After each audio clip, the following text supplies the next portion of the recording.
Welcome back, everyone. So we've got the old Compaq Contura back on the bench. Today, she's going to receive all new capacitors. I know, it's a big day. I just got my shipment from Mauser. Here it is. Make sure it doesn't have my address on it. Yep, there's all of our caps. Of course, I ordered multiples of everything, so that way, if I do another one, or I'm trying to build up an inventory of capacitors of all kinds. So I'm going to keep buying those bins until I have every value ever made. No, that's not going to happen. But anyway, so this Contura, just a little recap. This was given to me by a coworker. It belonged to his dad, who recently passed away. And he wanted to know what was on the hard drive. So I pulled the drive out and gave it to him. And turns out, as luck may have it, I actually had an original Compaq Contura 425 hard drive. If you go back in my video library, there's a video of a Compaq Contura 425 from about probably 12, 13 years ago. And that is the machine that gave us this hard drive. Now, 12 to 13 years ago, these laptops were utterly worthless, and getting parts for them was kind of difficult. And I decided, you know what, I'm not going to save that one. It had broken hinges. It had some other things going on. I'll have to go watch the video again. But it did run, interestingly enough. And I saved I had the foresight to save the hard drive. Now, a little note I want to make. You cannot run a solid state, whatever the flavor of the month is for solid state conversions for IDE. You cannot run them in this machine. That is not an option, even if I wanted to. That information was passed along to me by a gentleman who is also a Compaq enthusiast. It goes by the name i386SX on YouTube. And he also gave me, he actually sent me, what did he send me? Power supply, that's it. I had to think about that for a second. He sent me a power supply for this machine. I didn't have a good one. The one I had was pretty much destroyed, so that was very nice of him. So we have, so this machine, it pretty much suffers from all the weaknesses that you're going to find in one of these. So if you're looking to acquire, collect, whatever, a Compaq Contura first generation, that's the 325, the 425, the 425C, and the 425CX. Wait, don't tell me there's more. I think there was a 433. But that might be in the second generation. So, but yeah, there is a 486 SLC processor underneath this board. If you take the motherboard out, it's right on the bottom of it. And so it suffers from all the things you're going to find in one of these. In this case, I had no hard drive, so I had to acquire one. Turns out I had one from a machine that I scrapped. I think I mentioned that. This one suffers. Now, this is a big one. Plastic failure is a huge problem on this model. Typically, they crack in the rear where the hinges mount. This one does not have those cracks. You're also going to find cracks on the supports at the base of these standoffs. There's going to usually be cracking there, but this one doesn't have that either. This laptop had a very easy life. It's pretty clear to me that it wasn't really abused. I need a piece of cloth or something. The biggest problem on these Conturas, and this also applies, by the way, to the earlier LTEs, before the 5000 series and even some of the 5000 series machines, you're going to find that the hinges are inadequately mounted. This was a huge problem on the Conturas because they were very flimsy by design, and these screws are threaded into brass standoffs that they're actually, I believe when they're manufactured, the standoff is heated up and shoved into into a socket that's molded into the plastic, into the shell. That shell is then supported by spiders or legs or whatever you want to call them, that's molded into the plastic. But there's not a lot of support here. So a lot of the early 90s laptops, especially even on Apple products, you're going to find that these sockets are shattering, or they're completely broken off, and there's nothing supporting the hinge. So when you go to open it up, the display housing splits apart. This is all too common on these old laptops, and it's almost unavoidable. Now, fortunately, this one just had stress cracks around those, and only a couple. So my solution to that was to seal those stress cracks with a soldering iron and just get the plastic nice and hot and seal them up. Then what I do is I take some instant mix epoxy. I don't have any down here, but it's a product you can buy at any hardware store. Gorilla Glue has a version of this. There's a Loctite version, and then there's the one that I've been using, the JB Weld version. And it's basically just a 2-syringe pack, about 50 milliliters, and it comes with a self-mixing straw. You just inject about a quarter size into a napkin, and then you wipe the tip off of that, and then you just drizzle it into here and fill up these cavities with the stuff. And what it's going to do, it becomes plastic. It just molds into a plastic. What that's going to do for you is it's going to help to better evenly, it's going to bond to everything here and here, and it's going to distribute the load more evenly. So when you open and close the machine or the lid, you're not putting a lot of force on basically nothing. So it's actually stronger than it would be from the factory. I would almost say that on a laptop that hasn't really broken yet, it's a good idea to do that. Now, once they break, it's a little harder to fix them. But prevention is key. Another thing that I do with these machines, and this is a trick that I learned many years ago on a forum, these hinges, the lubrication wears out and goes away over time. Now, when I got this machine, what I could do, I could grab this hinge and start twisting it, and the entire lid would pick up. That's not good, because that's putting a lot of stress, a lot of force on an already weak area. What you do, this is going to seem crazy, but it works. You take the hinge off. Remember, the hinge should be all metal. There shouldn't be any plastic there. You get that hinge nice and hot. I used my Quick 861DW hot air station. You can use a lighter. Get it until it starts to smoke. And then drench it in oil. Just drench it in oil. That's going to force the oil to start seeping into every nook and cranny in this hinge while burning off the old grease. It really works. And these hinges work nice and smooth now. Exactly as they should be, for actually probably better than they did when they were brand new.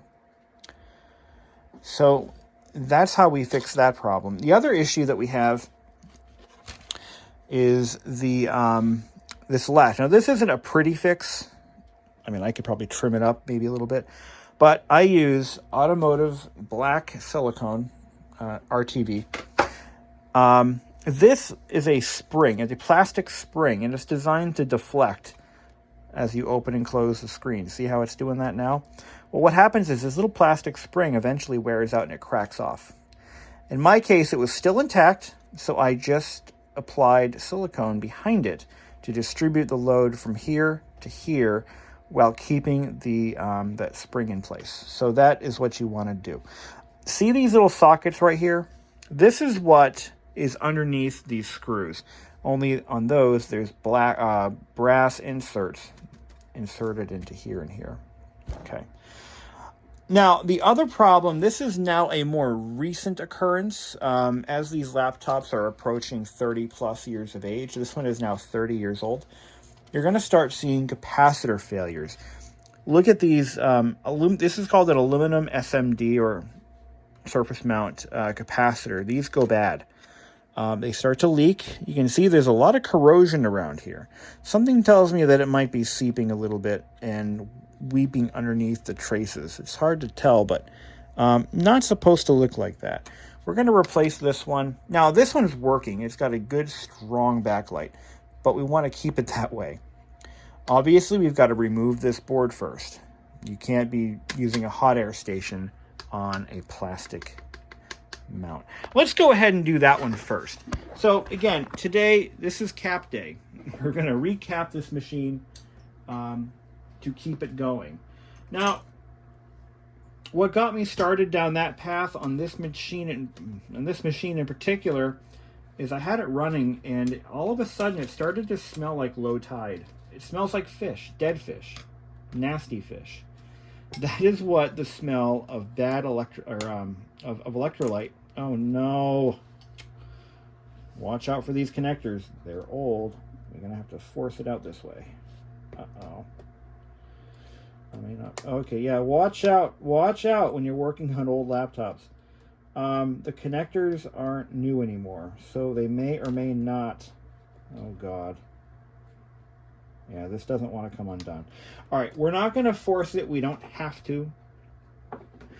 This connector it wants to come apart, and I don't want it to, for obvious reasons. Let's just do this without. Again, these laptops, 30 years old, so I think it's only that one screw actually. Yeah, so there's okay. Got a little bit of epoxy on that. While we're doing this, I want to point out this is something that a lot of our younger viewers might not be aware of, because you guys grew up in an age where laptops had LED backlighting. LED backlighting does not store high amounts of current, nor does it require it. These backlights are fluorescent, and to function, they need excessive amounts of voltage, like hundreds of volts. This connector right here, when this thing is powered on, this is enough to electrocute you. It's not going to hurt you, but when you feel it and you're not expecting it, it hurts. It hurts bad. It's not. We're not talking CRT levels of electrocution, but you know that's like 30,000 volts. But it's enough to put you in your place. I'll just put it that way. The real risk, though, and this is actually straight out of Apple's service guides, back when I had to be trained for CRT repair, or replacement, actually. They were warning you about the fact that you could be potentially injured by nearby objects. So if you flail your hands, it could potentially injure you that way. The other way it could injure you is through cardiac arrest, depending on where your hands are. So we're going to mount this board into this rig here. Keep it at that angle. That's all right. Actually, I'm going to rotate the whole thing. I'll do a better job than that. My bench is still set up for fixing radios. I had just finished one up for a customer and got to ship that sucker out. I like this tool. This is a board holder that I bought. Great for doing like SMT stuff. Makes that job a lot easier. I'm gonna mount the board like this. It's got a spring tensioner in there. Yeah, nice. Lock it down. We don't want that board. We don't want to be using the hot air station on a wooden surface either, because it gets hot. So I think that'll be good enough. And again, I'm not going to touch this connector because I don't want it to get pulled apart. I don't want to have to buy another parts machine. That's kind of where I'm at with this. Okay. I've done these in the past using just a regular hot air. I've done these in the past with a regular soldering iron, but if you've got a hot air station, you're better off using that. I'm going to set it to 300C. And I'm going to grab my little gray pliers. Where are my little gray pliers? I was just kind of cleaning up here, and I think I put them in a place where I don't know where they are. Oh, there they are. All right, so note the orientation of this capacitor. This dark stripe is facing this way. It's facing north. Well, actually east, depending on how you look at it. All right. So I'm going to get our hot air station going, get it up to temperature. Might get in your way. I got the hose. There we go. All right. So now we're going to desolder it. Get it nice and toasty. I can already smell the electrolyte. Oh my, yeah, this one was leaking. Oh my God, that smells so bad. Oh boy, this was a good call. Even though it works, not worth it, man. Okay, it's rated there we go. Oh yeah, she was leaking. Oh my. Now that's the last of the surface mount for this machine. Ooh, it's hot too. That was it for surface mount. So the other ones are all through hole. Typically you're going to find these surface mount on motherboards and power supplies and inverter boards. But in this case, oh my God, that reeks. If it smells like nasty fish, yeah, you're better off just replacing it. So I'm going to clean these pads off. Where's my solder? We're going to just put fresh solder on there. That's disgusting. Yeah, see, it was leaking and it was corroding the nearby area. Now, if you see one that's leaking like that, or if you happen to have the fish odor, your best bet is to start cleaning, because there's still electrolyte on that board. We want to get that off the board. So I'm going to take some alcohol, and we're going to do some cleaning.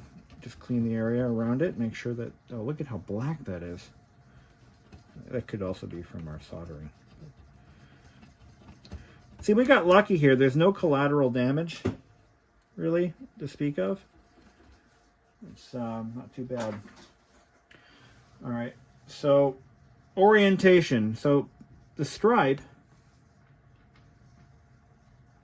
is facing north because that's the negative. So positive is the body of the cap, and then that stripe is your negative. So let's go through our Mauser pile and grab a cap.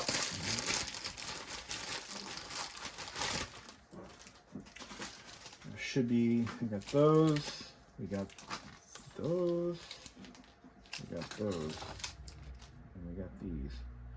2235 is what it should be. Yeah, that's what it is. Now the one we bought is a little bit smaller, but it should still be okay. It should be just fine.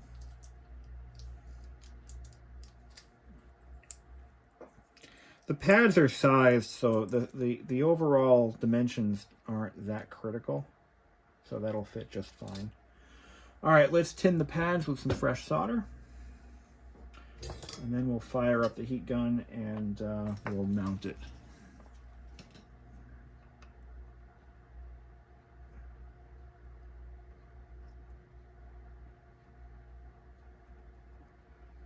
Okay. All right, turn that off. There we go. I'm gonna grab my new cap. So yeah, if you're a budding laptop collector and you want to get into this hobby, at this point you've got to learn some soldering skills. As far as equipment, and when I started collecting these machines, it was a long time ago. And these laptops and computers were much younger than they are now. You know, they were only 10 years old, maybe at the most. And times have changed. They really have. All right, now we're going to solder this part on. See if I can get you guys in frame. I'm using a quick 861DW hot air station, which is the one that seems to be the most recommended. I put a little bit of flux on the component, and I'm going to put a little bit of pressure on it. This is not ideal. I'm trying to do this. This is not an ideal setup. I'm just going to come out and say it. I don't think I need to either. Because we want the board normally on a flat surface. It's sitting at an angle, so the part has to be physically held into position. Of course, making sure to check its orientation, make sure it's on straight. And this is so not ideal. But I didn't want to run the risk of damaging my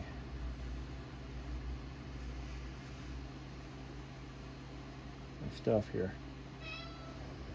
I'll stop it. We got our flux on there. Yeah, I just moved it. So this keeps happening. So, jeez.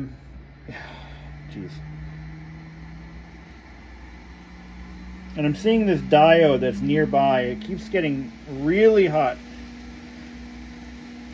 This is not ideal, my friends.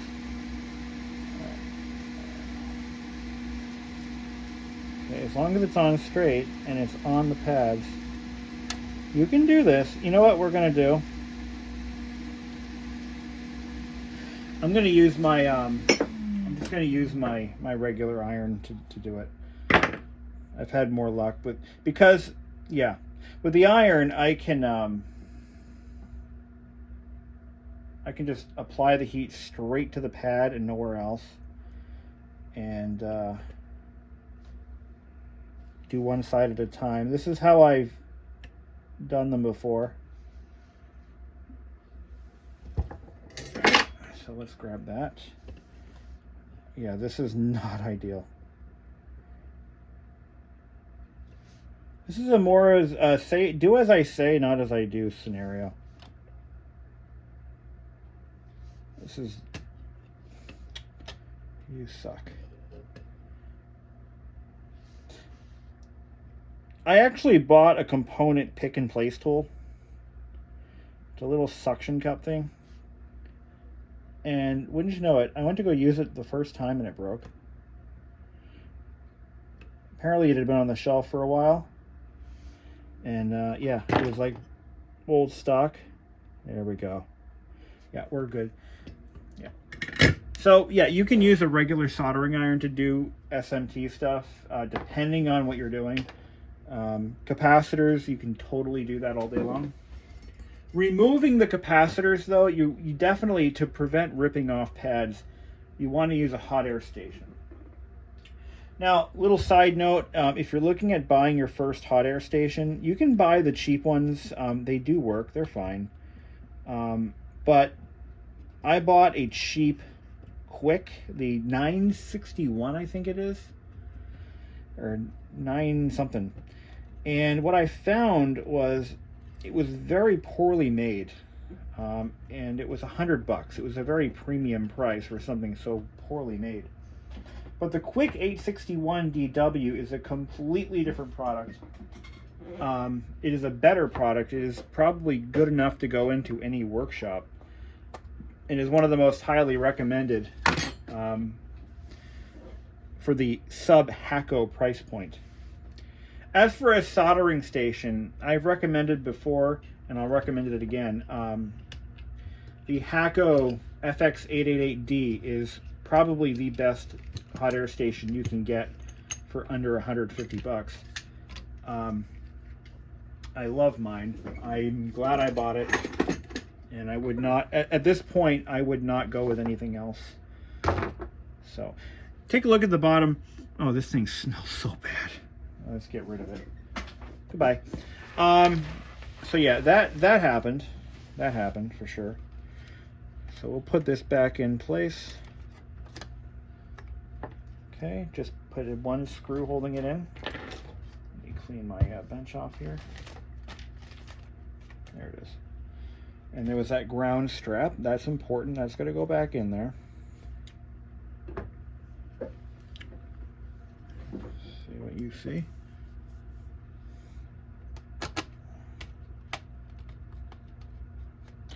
In terms of electronic repairs, it was never my strong suit. But it's becoming more and more necessary. The skill set of having to... Oh, I just found an Easter egg, guys. Check this out.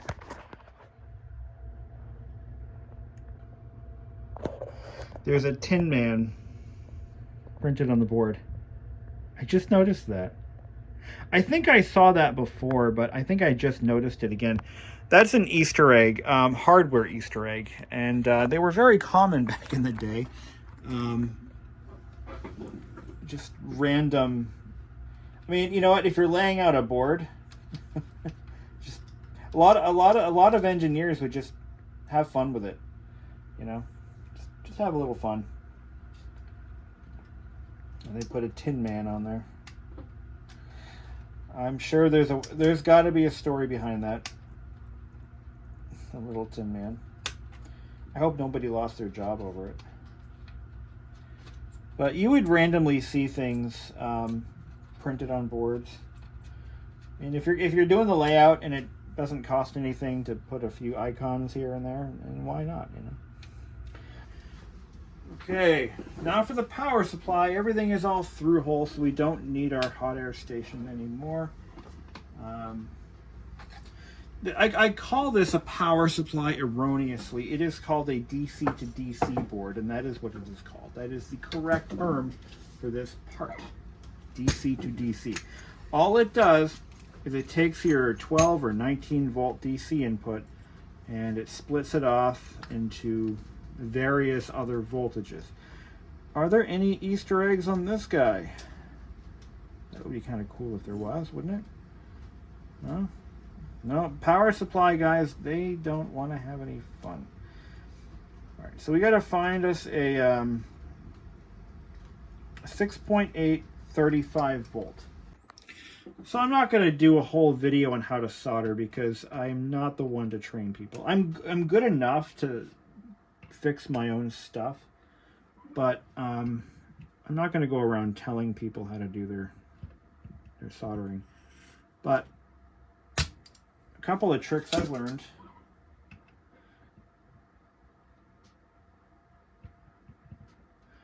When desoldering components, there's a couple of ways you can do it. Ideally, if you have see, that didn't work at all.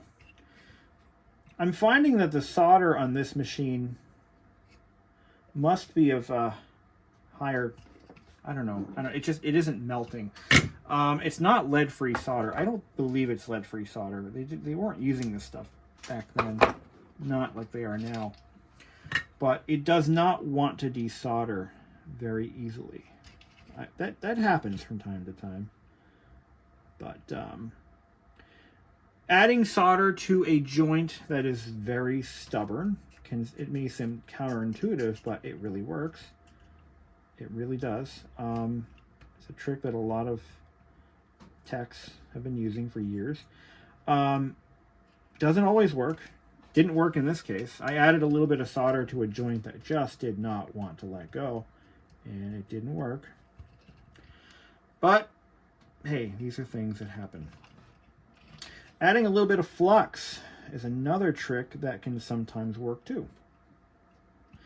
What the flux will do in this case is it starts to, it absorbs the heat and it helps to distribute it a little bit better. But what I find most effective when doing capacitor work is to wiggle the capacitor from the other side. Now it's hot, so you're gonna burn your fingies, but it works. It worked this time. 10 volt 180. Now, I want to talk a little bit about what it's like collecting computers now. When I started collecting computers in the 90s, we're talking, now, the earliest computer I came across was an IBM PC from about 1982. And we weren't even talking about capacitor failure back then. We weren't talking about passive component failure, nothing like that. You know, in the vintage Mac, now the only areas where capacitors were even remotely a concern was typically in monitors. Vintage Macs, for example, the Macintosh Classics, the Pluses and the SEs, those were starting to get into the collectible market, but they really weren't worth much. Some of them were still in active use when I started collecting. So the monitor, the analog boards, you would find that folks were starting to recap those fairly early on because they were naturally more susceptible to failure. But for the most part, you know, a lot of these vintage computers and laptops, you just plug them in and they would be fine. They'd turn on, they'd be okay. Everything would be fine. Nothing wrong with them. Well, that was then.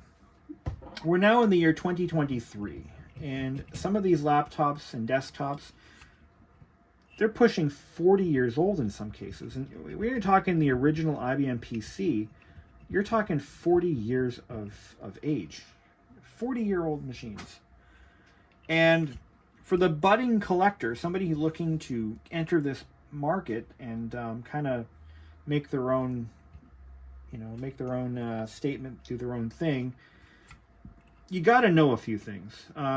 You've got to start learning how to solder. If you want to collect computers now, you have got to develop soldering skills. And the way to do that, in my opinion, is to start buying kits. Those DIY make your own radio kits, or make your own Geiger counter, or make your own this or that. LED stuff, make your own LED display thing. There's a lot of them out there. And that is probably the most effective way to learn how to solder. But not only that, you've got to learn how to desolder. Now, desoldering is a completely different animal. It is a skill set that takes years to master. I mean, it can take a lot of years to learn all the little tricks and tips and all the little things that make desoldering components easier. Not only that, but a proper desoldering rig can cost hundreds of dollars. I'm not talking about an eBay Chinese one. I'm talking about a real one, a Hakko. I don't know if Quick makes one, but if they did, I'd buy it. And you can get by the way, with a cheap 40-watt iron. You can do it. If you've got a cheap 40-watt soldering iron from Radio Shack or something similar, Radio Shack's not a thing anymore, I get that. But what I'm using right now, by the way, this is a handheld solder sucker. And these tools they work. Yeah, they work. It's not the best, but it gets the job done in most cases. But what I find to be the most effective is using solder braid, even though it's a little pricey, because it's copper braid. This is what solder braid looks like. You might see me using it on a few things, and like on my radio work, I use it on some stuff. Sometimes I go to this. I try this first. If that doesn't get it, the solder braid will get most of it. But like I said, I like to wiggle the capacitors a little bit, and then take the heat, keep them moving, get most of the solder out, heat them up, heat up one leg at a time if you have to, and wiggle them around. And what that's going to do is it's going to prevent the solder from developing a firm grip. Oh my God, this one of the legs just fell right out. Jesus. This is what I'm talking about, guys. 2.2 50 volts. 2.2 50 volts. I know I bought one. I bought some. Is it this one? I got a 35, 22, got to be these. Nope, this is the 10-180s. Yeah, here they are. 2.2. So yeah, you've got to learn how to solder, and that my friends is critical. Soldering, desoldering. As far as tools, I'm going to make a few recommendations, and this is to anyone who wants to get into vintage computer collecting, restoration, even basic electronics. If that's your game, you want to learn how to, you know, design your own circuits, and you want to know where to start. What do you buy for tools? Well, I can tell you this: the Hakko FX888D, and that's going to be your all-purpose bench soldering iron. It does everything you need to do. There's even a surface mount resistor, a hot tweezer kit you can buy for it. I don't have one, I don't need one, but it's there if I need it. For a desoldering station, I'm using a Quick 861DW. It's a little pricey for the casual hobbyist, but you know, it's 300 bucks I think I paid for it, and it's probably the one tool that I use the least.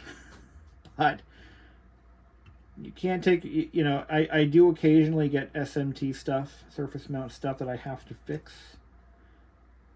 If you're going to recap surface mount, you're going to need one of those. Yeah, 100%. They make cheaper ones, but if you want good heat regulation, you want the ability to replace the parts that are needed as needed, yeah, you can't go wrong with one of those. It's actually the one that is recommended by I believe Louis Rossman actually was one who really made it famous. But Triple EV blog did one too. I think he did a teardown of the Quick 861.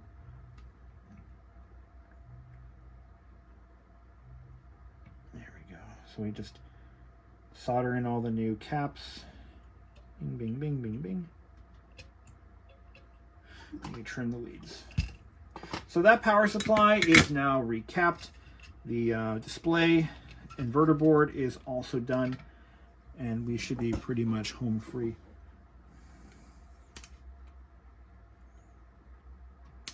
But I would not recommend learning how to solder from anything you see on my channel, because there are better ways.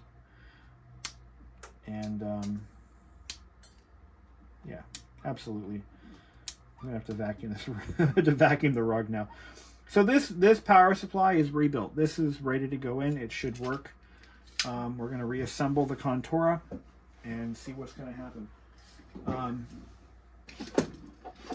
The display is all done. Power supply is all done. I'll say though, I mean, vintage computer collecting is fun because, you know, there's every machine out there has a community around it. You've got your Apple Mac guys, you got your Amiga guys and gals. When I say guys, I'm including gals as well. You've got your Commodore. Commodore is a huge fan base for this. In fact, I just read recently that you can buy a brand new Commodore 64 as of right now. There's some rando company guy, whatever, who is reproducing them, which is kind of cool. Actually, it's really cool that that's being done now, because you know, the Commodore was a legendary machine, and it just kind of got forgotten, kind of left by the wayside. As the world moved closer and closer to Windows and Apple and weeded out Commodore and Amiga, and the company had a lot of failures too. They just couldn't keep up. But there's still, to this day, a growing fan base of Commodores. And you know, it's funny, Commodores they're nothing that I was ever really into. I never got into Commodores. Don't know why. Actually, I don't know why at all. I could not explain that. But it just never really took a a liking to them, I guess. Maybe I just didn't want to learn another dead platform. Maybe that's what it was. It's got to be it. Well, it's not my favorite red-handled screwdriver, but it'll work. I found its flat-headed twin, but I can't find the real one. All right, so we'll put these screws back in. This one's for the power supply. And we're going to put the screen back in.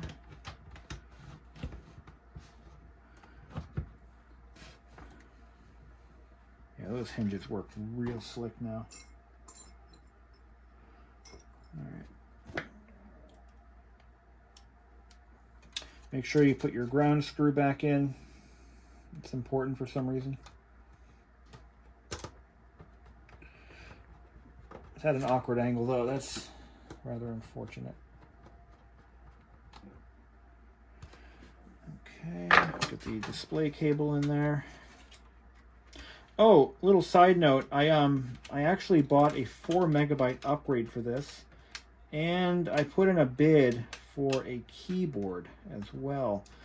I've been looking for a better keyboard for this laptop because the one I have is in pretty rough shape. It's kind of worn out. And I figure if I'm going to make this new again, I'm going to go all out. We'll get the modem back in there too.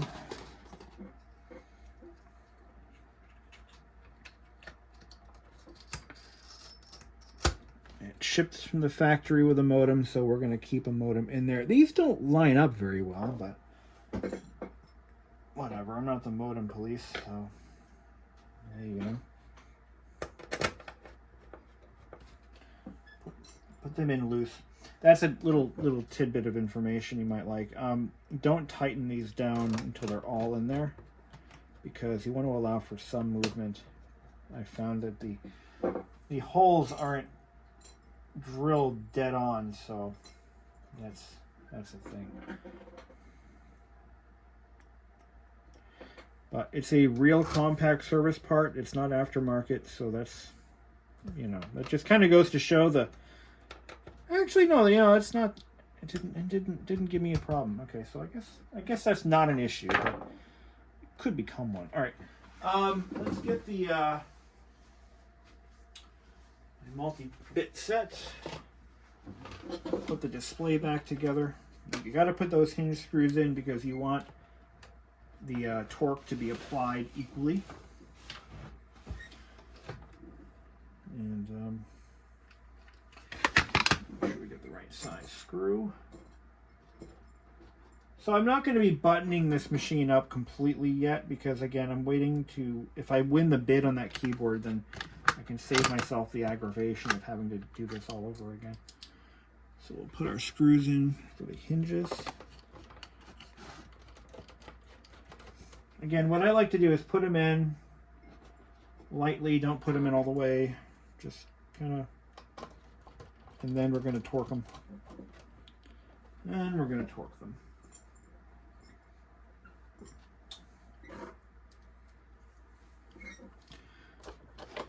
But one of the other things, you know, getting back to new collectors, people just getting into this hobby. And it's a growing hobby, I'm finding. I mean, a lot of the kids who are getting into it now weren't even born when I was in high school. So, you know, they're starting to look at machines that are from the Windows XP era as vintage, as ultimately, you know, and it's kind of weird, you know, thinking about that. But yeah, I mean, Windows XP era machines are now starting to hit collectible status, which just makes me feel old. But, you know, hey, time goes on. Look at how smooth those hinges work now. Oh yeah, and these don't bend all the way back like a modern laptop do, so keep that in mind. Yeah, don't make that mistake. Now we also tightened up the hinge pins, so where the L bracket meets the hinge rod, there is a rivet that goes through there. And what we did is, over time, that is weakened. It started to wear out, and it makes it floppy. It was worse than this, trust me. So I took the whole thing and I put it in my vise and clamped that rivet down. So that kind of tightened things back up again. And okay, I think at this point we could just do a power check on it and see where we're at. I'm not going to bother with the keyboard at this point, but we'll just kind of power it up. Oh, and we'll put the RAM expansion in and see if that works. So my power supply for that is over here. To change menus.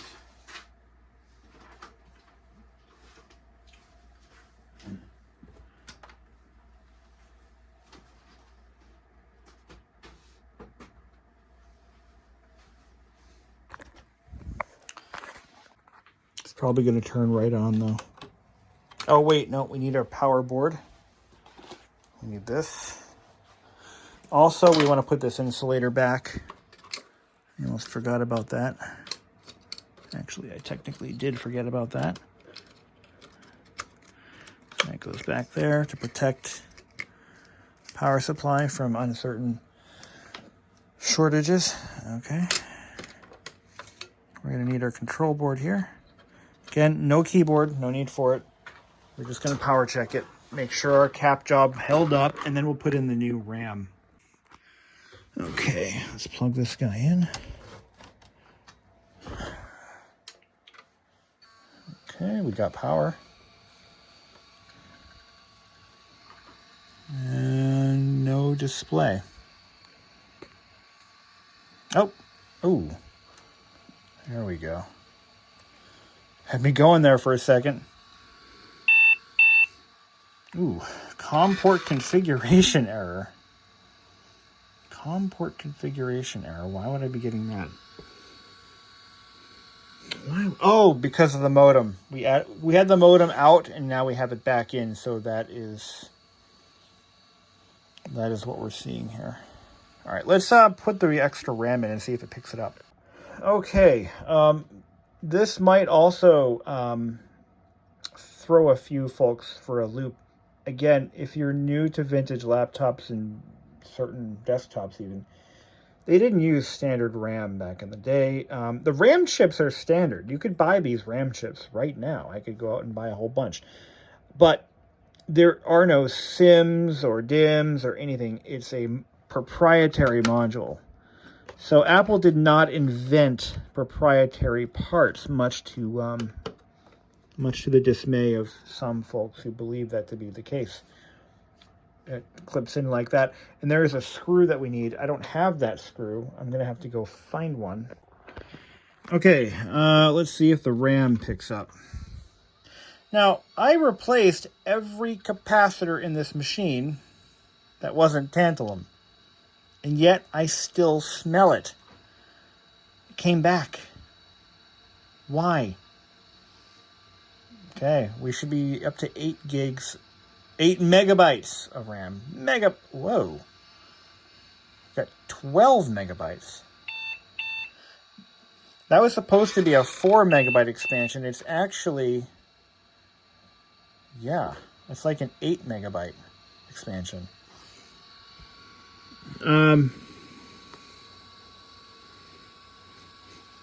Yeah, it's still producing an odor.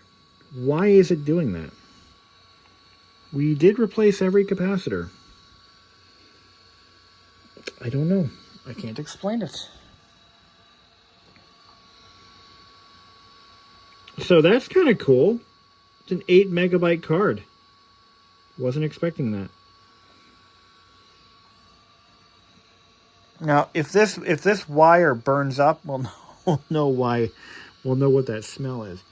But we do need to get the keyboard hooked up so that we can get the modem and the RAM acknowledged in BIOS. So, she's a runner.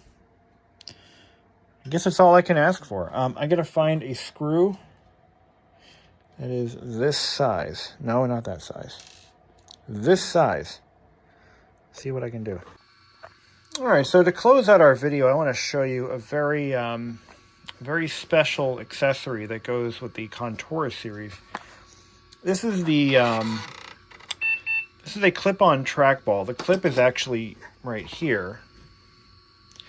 And what you do is you simply squeeze this like that, and it clips onto the edge of the keyboard.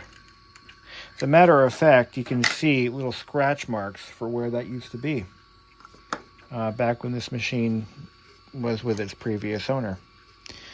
And you can see that that's probably where the clips were. Let's take a look. See if it corresponds. Yeah, pretty much. Pretty much.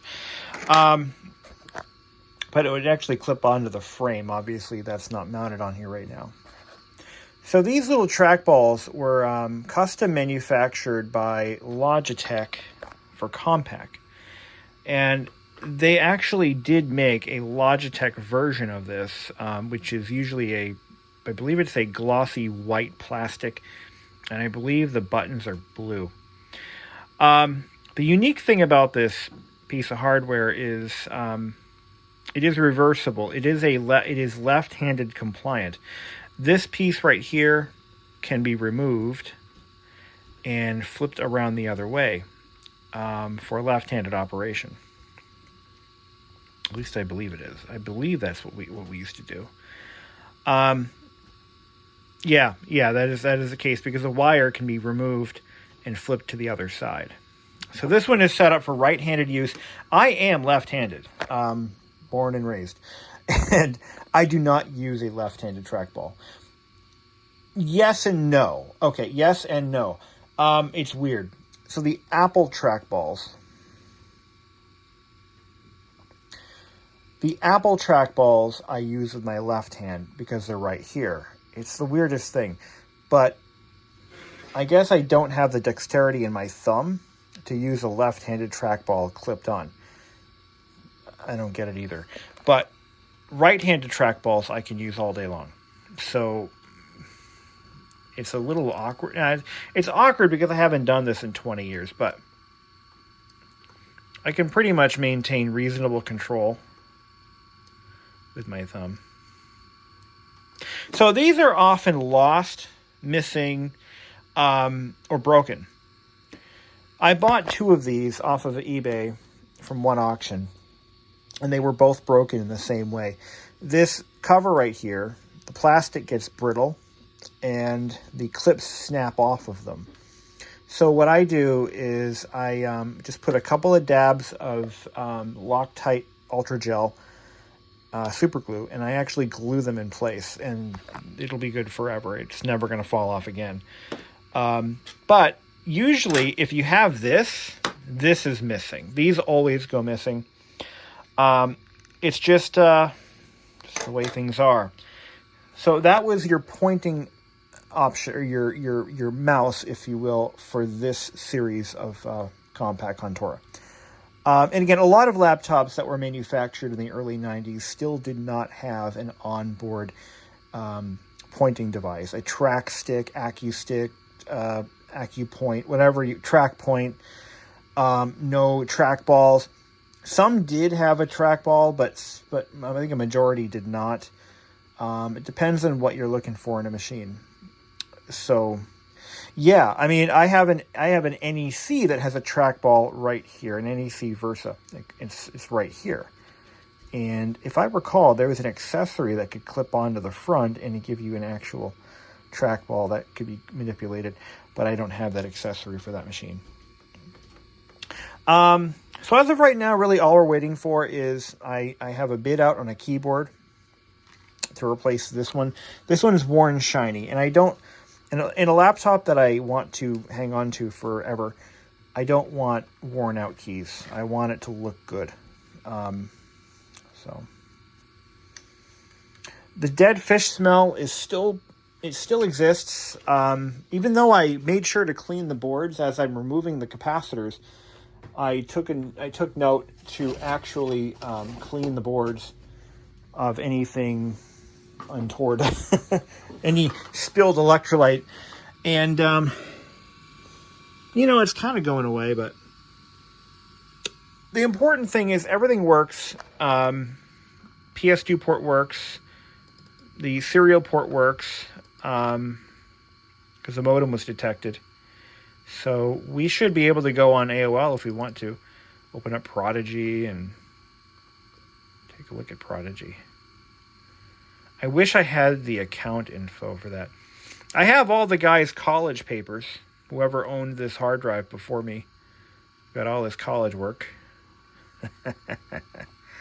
Anyway, that's going to conclude our video and potentially the entire series. Thank you for watching, and keep your eyes peeled for these machines because they are real diamonds in the rough. And if you can find one that's salvageable, like I did with this one, you got yourself something pretty special.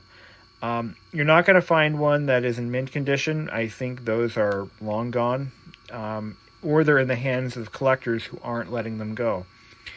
But the Contura is especially hard to find because, well, they're not hard to find. I went on eBay and I found a couple of auctions for them, and they're commanding over $100, even in non-working condition. But there will be a very, I say very soon, you won't be able to find one in any condition. So yeah, if you come across one, definitely pick it up because it is a cool machine. In its own right. And hey, we got 12 megabytes of RAM in this sucker. That was an unexpected surprise. Really happy to see that happen. That was not expected. So anyway, that'll conclude our series. Thank you again for joining, and hope you have a great day. Well, guys, it's been a lot of things have occurred since we began filming this project, and we're in the home stretch. We're so close, and then suddenly the floppy drive wouldn't take in diskettes. So I took the drive out, found that the drive was damaged. I had dropped it previously. It actually slipped off my bench. I mean, these things happen.